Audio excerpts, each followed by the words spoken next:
Hello friends, welcome to Kiruthika's cooking. இன்றைக்கி நம்ம சேனலில் ரொம்பவே ஸ்வீட்டான டேஸ்டியான கேரட் ஹல்வா ரெசிபி தான் பார்க்க போகிறோம். இந்த ரெசிபி எப்படி செய்கிறதுன்னு பார்க்குறதுக்கு முன்னாடி நீங்கள் நம்ம சேனலை ஃபஸ்ட் டைம் பார்க்குறீங்கன்னா வீடியோ கீழே உள்ள ரெட் கலர் சப்ஸ்கிரைப் பட்டனை ப்ரெஸ் பண்ணிக்கோங்க. கூடவே வர பெல் ஐக்கானை கிளிக் பண்ணிக்கோங்க. அப்போ தான் நான் போடுற வீடியோஸ் உங்களுக்கு நோட்டிஃபிகேஷனாக வரும். வாங்க வீடியோக்குள்ளே போகலாம்.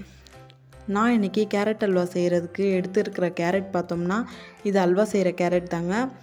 இதை மார்க்கெட்டில் டெல்லி கேரட்னு விற்பாங்க. நார்மலான கேரட் ஆரஞ்சு கலரில் இருக்கும், ஆனால் அல்வா கேரட் ரெட் கலரில் இருக்கும். இந்த கேரட்டை வச்சு எப்படி அல்வா செய்கிறதுன்னு பார்க்கலாம். அதுக்கு முன்னாடி ஸ்டவ் பற்ற வச்சு ஒரு குக்கர் வச்சுக்கிறேன். குக்கரில் ஒரு ஸ்பூன் அளவுக்கு கீ சேர்த்துருக்கேன். கீ நல்லா சூடான பிறகு 2 டீஸ்பூன் அளவுக்கு முந்திரி பருப்பு சேர்த்துருக்கேன். பிறகு அதே குவான்டிட்டியில் பாதாம் சாப் பண்ணி சேர்த்துருக்கேன். இது கொஞ்சமாக நெய்யில் ரோஸ்ட் ஆகட்டும். ஒரு 2 மினிட்ஸ் ரோஸ்ட் ஆனதுக்கப்புறமா பார்த்தோம்னா பொன்னிறமாக வந்திருக்கும். இந்த ஸ்டேஜில் நம்ம கட் பண்ணி எடுத்து வச்சுருக்கிற அல்வா கேரட் 1/2 கிலோ அளவுக்கு எடுத்திருக்கேன். அதை இதை குக்கரில் சேர்த்துக்கிறேன். மொத்த கேரட்டையும் சேர்த்தாச்சு. பிறகு ஸ்பூன் வச்சு ஒரு வாட்டி நல்லா கலந்து விட்டுக்கலாம். கேரட்டை தண்ணி ஊற்றி வேக வைக்க போகிறோன்றதால கலக்கணுன்னு அவசியம் இல்லைங்க. கேரட் ஏற்கனவே நீர்த்த காயன்றதால ஒரு சின்ன டம்ளர் அளவுக்கு தண்ணி சேர்த்துருக்கேன். நீங்கள் எடுத்துருக்கிற அளவுக்கு ஏற்ற மாதிரி கூடவோ குறையவோ பார்த்து சேர்த்துக்கோங்க தண்ணியை. இப்போ மூடியை போட்டு வேக விட்டுடலாம். அடுத்து பார்த்தோம்னா அல்வாவுக்கு தேவையான பாலை காய்ச்சிக்கலாம்.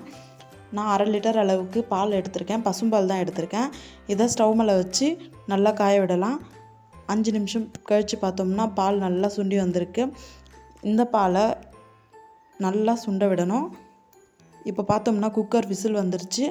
குக்கரை 3லேருந்து 4 விசில் வச்சா போதும். கேரட் நம்ம சின்ன சின்ன பீசஸாக போட்டிருக்கிறோன்றதால வெந்துடும். மூடியை ரிமூவ் பண்ணிடலாம் ப்ரெஷர் மொத்தம் போன பிறகு. இப்போ பார்த்தோம்னா கேரட் நல்லாவே வெந்து வந்திருக்கு. ஒரு ஸ்பூனை வச்சு செக் பண்ணிக்கலாம் வாங்க. இப்போ பார்த்தோம்னா கேரட் சூப்பராக வெந்திருக்கு. இந்த பதத்தில் வெந்தால் போதும். அல்வா செய்கிறதுக்கு கரெக்டான கன்சிஸ்டன்சியில் இருக்குது. இப்போ இதில் ஒரு மத்தை வச்சு நல்லா மசிச்சிக்கலாம் இந்த கேரட்டை. நான் இதை ஒன்றும் பாதியுமா இல்லை கச்சா பச்சாவாக கலந்து விட்டுருக்கேன். நீங்கள் விருப்பப்படுறவங்க மிக்சியில் கூட சேர்த்து மைய அரைச்சி எடுத்து வந்துடலாம். நான் முந்திரியும் பாதாமும் இதோடவே சேர்த்துருக்கேன். எனக்கு வெந்தால் பிடிக்கும்ன்றதால சேர்த்துருக்கேன். விருப்பம் இல்லாதவங்க முந்திரி பாதாமையும் நெய்யில் வதக்கின பிறகு எடுத்து தனியாக கூட வச்சுட்டு கடைசியாக சேர்த்துக்கலாம்.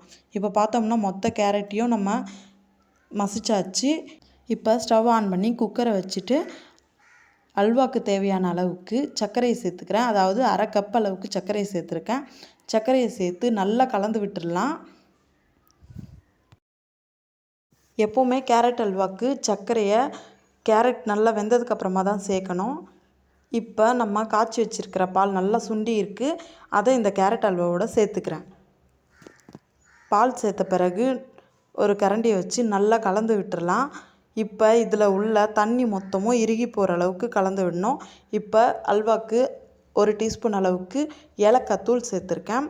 பிறகு 1/4 எலுமிச்சை சாறு சேர்த்துருக்கேன். இதோட நம்ம பால் சேர்த்துருக்கோன்றதால எலுமிச்சைப்பழ ஜூஸ் கண்டிப்பாக சேர்த்தே ஆகணும். எலுமிச்சைப்பழ ஜூஸ் இல்லாதவங்க வெனிகர் கூட சேர்த்துக்கலாம். இப்போ பார்த்தோம்னா அல்வா நல்லா இறுகி வந்திருக்கு. இதை ஒரு கடாய்க்கு ட்ரான்ஸ்ஃபர் பண்ணிக்கலாம். சில பேர் கேரட் அல்வாவை வெறும்னே செஞ்சுட்டு அதில் ஸ்வீட் ஷாப்பில் கிடைக்கிற பச்சை கோவா இருக்கும் இல்லையா, அதை கூட இதோட சேர்த்துப்பாங்க. ஆனால் பால் சேர்த்து செய்யும்போது இதோட டேஸ்ட் நல்லாவே இருக்கும். விருப்பப்படுறவங்க கோவாவை கூட சேர்த்துக்கலாம். இப்போ பார்த்தோம்னா அல்வா நல்லா இறுகி வந்திருக்கு. இந்த ஸ்டேஜில் கேரட் அல்வாவை ஸ்டவ் ஆஃப் பண்ணிவிட்டு ஒரு பிளேட்டுக்கு சர்வ் பண்ணிடலாம். இந்த கேரட் அல்வாவை நான் ஈஸியாகவும் குயிக்காகவும் செய்யக்கூடிய மெத்தடில் சொல்லியிருக்கேன். நிறைய பேர் கேரட்டை துருவி செய்வாங்க. அது ரொம்பவே சிரமமாக இருக்கும். யாருன்னா கெஸ்ட் வந்தாலோ இல்லை பசங்க விருப்பப்பட்டு கேட்கும்போதோ இந்த மாதிரி குயிக்காக செய்யக்கூடிய ரெசிபி தான் இது. இன்னொரு முக்கியமான விஷயம்னு சொன்னோம்னா, நம்ம இந்த கேரட் அல்வாவுக்கு அதிகமான நெய் யூஸ் பண்ணலை.